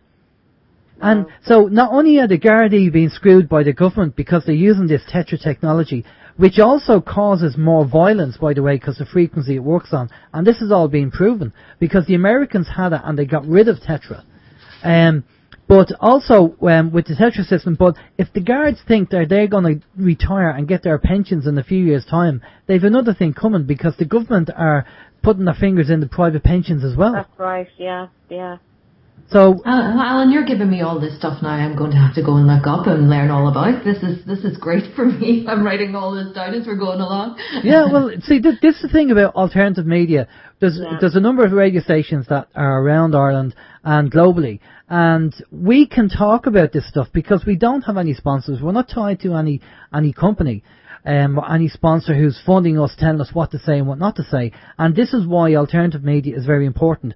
And we were down in the launch party of the National Land League down in Trim Hotel, and everybody was talking about how to get the information out there, but not one person mentioned actual internet radio. So I stood up in front of the audience, grabbed the microphone, and I said to everybody, look, there's radio stations out there like Open Your Mind Radio, like People's Internet Radio, and a handful of others that are getting the people on to talk about things that are going on, because you won't hear it on your local radio station. You won't hear it on RTA, you won't hear it on all the radio stations, because they're all controlled and manipulated by the government and by the sponsors, and you won't hear it. So, well, we all know RTE is an absolute disaster. But as well as this fantastic radio station, keep your eyes open and keep your ears peeled. There may be some developments coming from the Right to Change campaign on that front as well in the near future. So, there you go. Yeah, we're happy to have people on. If Brendan or somebody like Brendan want to come on and talk to us about what's going on and what's happening, or any other independent TDs, and even mainstream party TDs, if they want to come on, we're happy to have them on. I mean, they'll have one hell of a grilling from us, but more than happy for them to come on. But we know they'll never come on because they won't be allowed to come on. And so we appreciate people like yourself, Barbara, coming on the show and talking freely about what your concerns are. I know Steve said earlier on about your campaign, but just to remind people, can you tell us why people in Longford should vote for you with the next election coming up?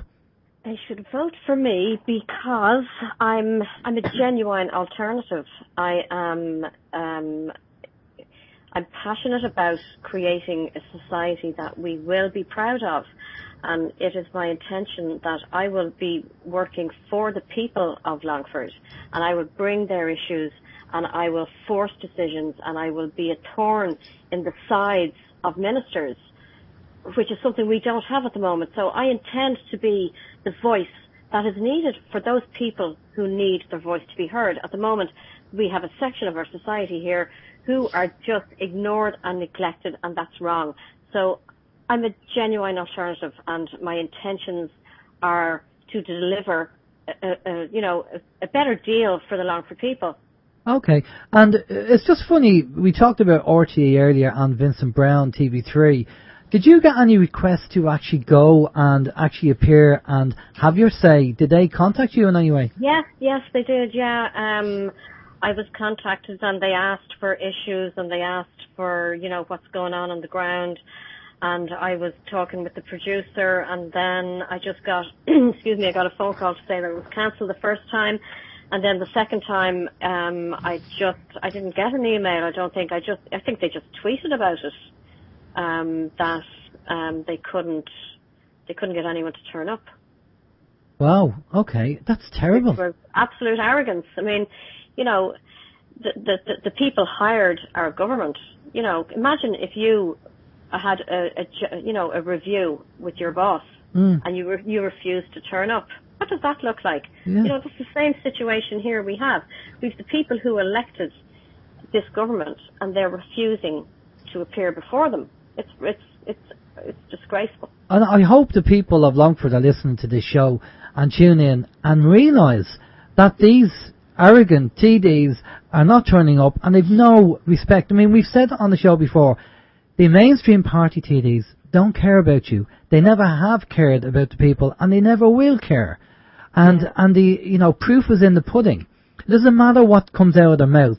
What actions are they taking and what are they doing? And if you're making the effort to get involved in local communities and doing what you're doing, and they're sitting on their arse doing nothing, then that kind of speaks volumes, really. Absolutely. And, and they're not only doing nothing, they're doing everything they can to hamper the development of communities that need to be developed, because they don't want to see those communities empowered to make change and to demand their rights and to demand, better conditions, better living conditions, better working conditions, so they don't care. No, because they have a big salary coming in and they'll have a nice big pension, and then when all the information about the chemicals in the water or the dangers of Wi-Fi comes along, maybe in probably 5-10 years time, like thalidomide and asbestos, that TD who was involved will be probably 20 years older, he'll have a pension and he'll go, I didn't know about that, nobody told me. Yeah. And this is the problem, it's deniability. Because they can't afford to turn around and say that yes, it's a poison or it is causing health issues, because they'd be sued for billions. So it has to be deniable. Sinead, the local mainstream parties up in Donegal, have you seen any action from them at all up there?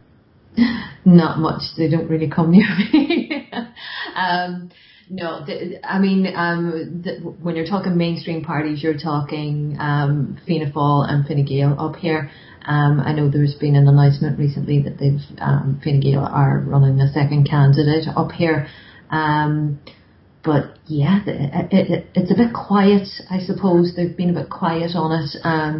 They don't really want to engage much with the public, and I'm not too sure if that's out of either, as Barbara says, arrogance or possibly fear, because I think a lot of people are waking up to the fact that actually these guys are pretty much the same, and hopefully they'll realise further that they are the same, that it's two sides of the one coin when you're voting Fianna Fáil and Fine Gael, and that people won't just flip-flop between the two because they might get €10 extra a week on the dole, or they might get their Christmas bonus back, or they might get taxed slightly less and earn a whole €200 a year out of it. But yeah, I think it's either arrogance. I can't decide which, whether it's arrogance or fear of the electorate. We'll see when they come to my door. Well, I'd say it's probably both. Barbara, just going back to the Lisbon Treaty and the whole fiasco with that, on the second vote, you made a mistake, we're going to ask you again. I think that's when democracy died in Ireland. What do you think? That's absolutely, we had our first vote, we voted against it, but, you voted the wrong way, you need to do it again. It's absolutely ridiculous. I'm from Donegal. We didn't. Oh, yeah, okay. I'll let you away with that. But you're right. It was democracy denied. Yeah, totally. I mean, it was unbelievable, really, wasn't it? It was incredible. I mean, and the majority of the public were aghast at it as well. We voted the way we did. Why do we have to do it again? And then, they manage in the meantime to persuade a few extra people to go with it. Crazy. Yeah, no, it's just madness, really. It really is. And for people to actually accept that, it's just, I think that's when democracy died. But when they said, "Oh no, you got it wrong." Now, really, if we had a no vote and a yes vote, then we should have another vote. Yeah. And see what that would be. But no, we got the answer we want, so thanks very much. We're not going to ask again. Yeah. Unbelievable. I mean, that's politics in Ireland. And and of course we accepted it because of 800 years of repression. I don't know. We're just so used to being beaten down. We hadn't woken up yet. We hadn't woken up. And I think the water movement has woken people up. It has exposed so many lies. It has exposed so many, the corruption. People have woken up. They are now clued in, and they are starting to question everything.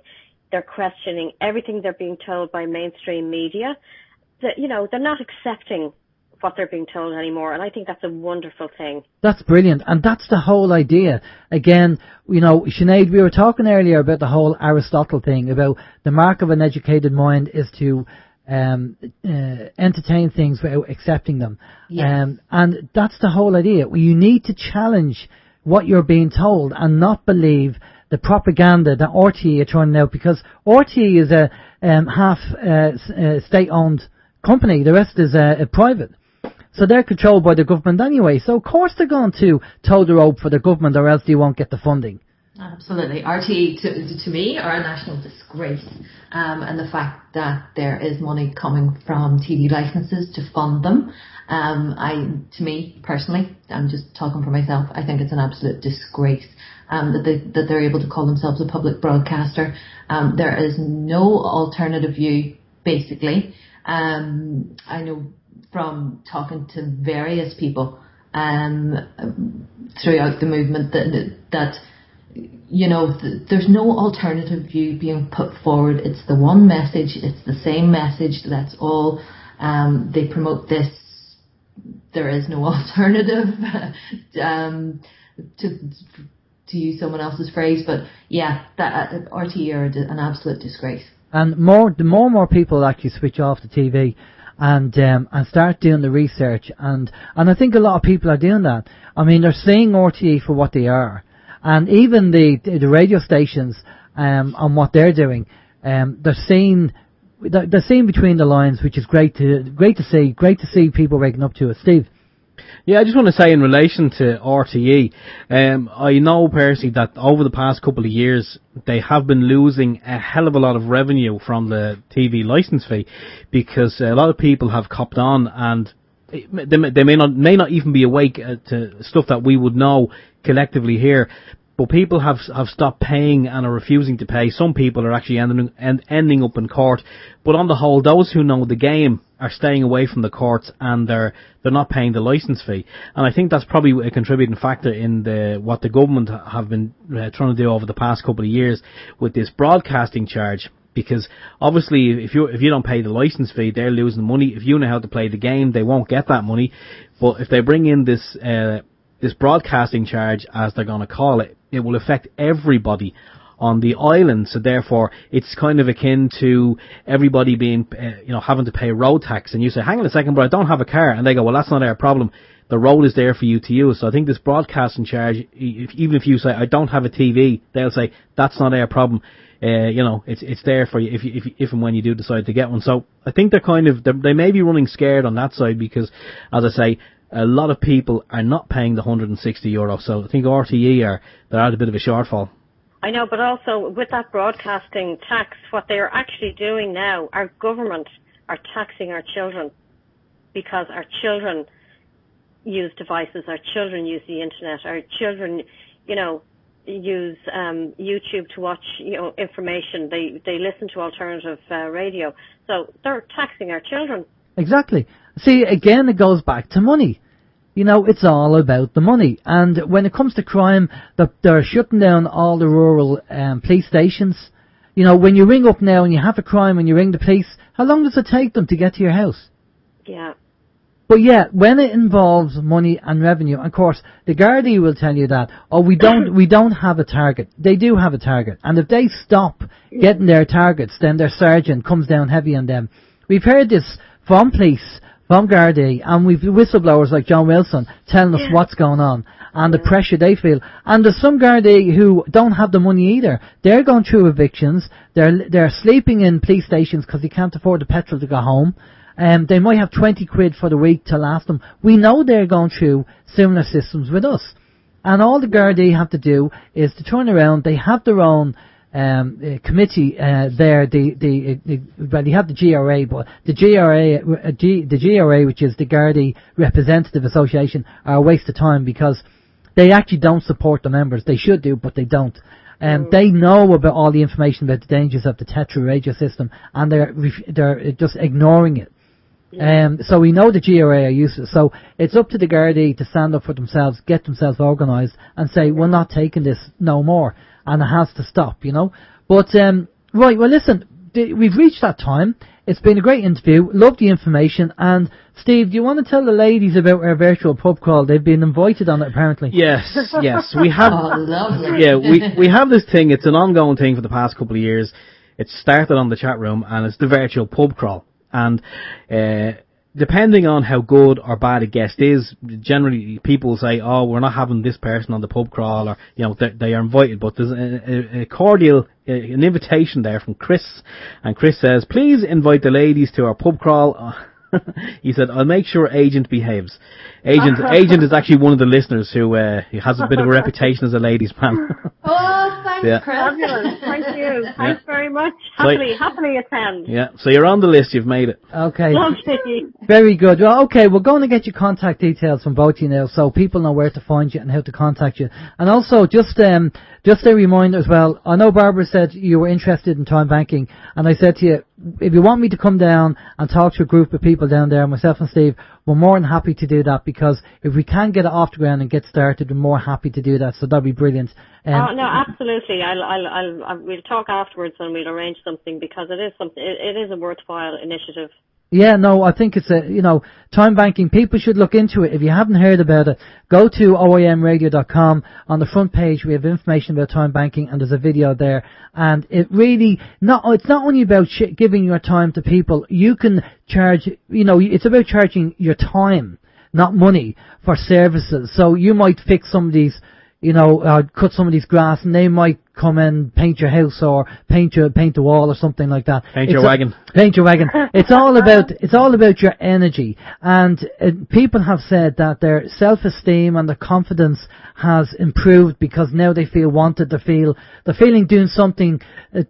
doing something constructive, and the feeling of being wanted was the big thing. And if people are suicidal or feeling depressed, this is a great way to get out of it or to get involved with the community. So we're happy, we're more than happy to try and get something started with that. Brilliant. No, absolutely. It's, very worthwhile. Excellent. Well, I'm going to pass you over to Steve. Steve's going to get all your details from both of you so people know where to find you. Steve.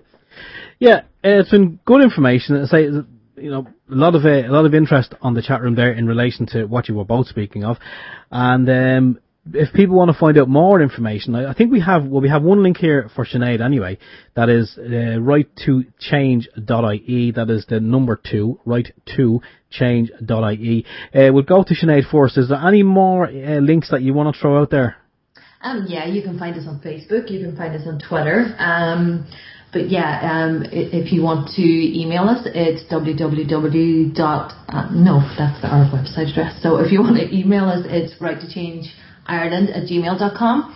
And I'd encourage everybody to get on the website, have a look at the policy principles, and support all your Right to Change candidates in your area. And I suppose specifically in Longford, for everybody who's listening in that area, to support Barbara. She's going to do excellent work. Okay, so that's right2change.ie, so the information will be there on the website for anyone who's interested, and they can contact. I'm guessing there's a contact us on the website there as well. Yeah. And Barbara, how about you? Do you have some links you want to throw out there?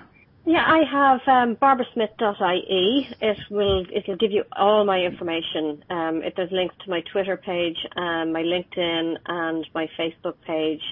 And I just like to remind anybody available at 2 p.m. on Saturday the 23rd. We're congregating at the Battery Road. We're going to continue on to Market Square, where we have local people speaking about their experiences over the last number of years and how they've been affected by austerity. And we have a bit of music as well, so it'll be a fun family-packed day. Excellent stuff. That's brilliant, Barbara. Thanks for that. And again, please yourself, if you can promote the alternative radio and let people know that we are out there. And certainly will. I want to say thanks so much, because it's not very often I would get a chance to air my views like this. So it's an amazing opportunity, and I really thank both of you. That's okay, no problem. Thanks for coming on, much appreciated. Just stay with us there for a minute. We're just going to go off to a musical break, and we'll be back after this. This is Open Your Mind Radio on OYMradio.com, UnitedWeStrike.com, and PeoplesInternetRadio.com. Okay, and you're back, OYMradio.com. I was a little bit of Pat Benatar and Love is a Battlefield. It certainly is. And good information there by the ladies. And unfortunately, I want to apologise, because there were some questions that did come up in the chat room, and I just want to say I didn't feel they were relevant to the information, because some of the questions were just asking for the ladies' opinion on stuff, and when it comes to opinions are great, but we wanted to focus on positive information as opposed to people's opinions. I just didn't feel it was relevant. So yeah, which is fair enough to say. Now we just have a few minutes left, but I don't know whether you seen something during the week, and I don't know whether it was a joke website, but I'm going to read this out anyway, and maybe somebody can confirm it for me. But it came from a website called irishcentral.com, and it said Irish homeowners now have legal right to shoot intruders. And it says Irish homeowners can now legally shoot anyone who enters their property, a move that has been slammed by civil liberties campaigners in a row with Justice Minister Alan Shatter. The new Home Defence Bill was moved the balance of rights back to the homeowner if his home is broken into, where it should always have been, say, top Irish police. Well, we know about that, okay? The Police Association of Superintendents and Inspectors, the AGSI, stated before the bill became law that the current situation, which legally demands a house owner to retreat from an intruder, was intolerable. And I totally agree with that. How can you retreat from an intruder who's coming up the stairs and might be threatening your family? I mean, that's just ridiculous. So if it is the case that, homeowners can, and I've always said this, call me old-fashioned, right? You're old-fashioned. I'm old-fashioned, thanks, Steve. But look, if somebody comes into your house and they're not invited, you can use any force you want. And this is just my opinion, and I've said this for years. Any force you want to get them out. If they're not invited, they shouldn't be there. They're trespassing, and they have no rights. Simple as that. And that's the way. That's what I think. It used to be a case of, I believe, that if someone came into your home, it was only if they came to the upstairs where you could actually use force. That if they were just downstairs, you couldn't. Because, you're obviously, your life and limb and your family wasn't at risk unless they come up the stairs. But now, just in relation to that, does that also apply to this new legislation that you spoke of earlier? When you said last Monday on Post, acting on behalf of the state can enter your home using reasonable force and take your possessions, in lieu of unpaid fines and debts, etc. So, I mean, hang on. If they're uninvited. Yeah. So, okay, so we can shoot them. Well, yeah, basically. Right, with the guns that we don't have. Could you throw pots and pans at them? Well, look, at the end of the day, a man should, man and woman, should be allowed to protect your own home. And if somebody tries to come into your home and they're not invited, you should be able to do what you can to stop them from coming in. It doesn't matter what they are. A dwelling is inviolable according to the Constitution. So they shouldn't be allowed to come in. And it doesn't matter what their legislation say. If they're not invited in, but maybe it's down to people's ignorance to kind of accept that they have employed right of access. Yeah. So you have to categorically probably say your employed right of access has been revoked. if you come into this property, you are trespassing, and I'll use whatever force I can to stop you from coming in. Of course. But that's just my opinion. Yeah, no, but in relation to the Constitution and, stuff like that, legislation and law, what if the intruder who's breaking into your house says, hang on a second, I heard your show about with Mark Stevens and those laws don't apply to me, can you show me the jurisdiction? Right, okay, well... Yeah. As you whack him over the head with your frying pan. Yeah, I don't know. It's a kind of grey area, and I think that needs to be clarified. But we know these people shouldn't be coming into your property anyway. It doesn't matter what legislation they say. Your dwelling is inviolable, and that's it. So it's all civil matters. So why should they shouldn't be allowed to come in. End of story. But that's just my take and my opinion on it, and that might change tomorrow because we have a fluid belief system. So anyway, we hope you have a good week. We hope you enjoyed the show. It's good information. Enjoy the ladies being on. Take care of yourself. Myself, Alan James. If there's any news, let us know. And have a great 21st of January, Independence Day, because it's on in the next few days. And I'm not too sure whether they're going down to the Mansion House or not, but I'm sure the lads in PIR will be able to educate people, or they'll probably have some notice on there as to, or maybe on We the People website, they might have information on there regarding what Billy's doing. But for myself, take care and bye-bye. Okay, yeah, good information again by the ladies.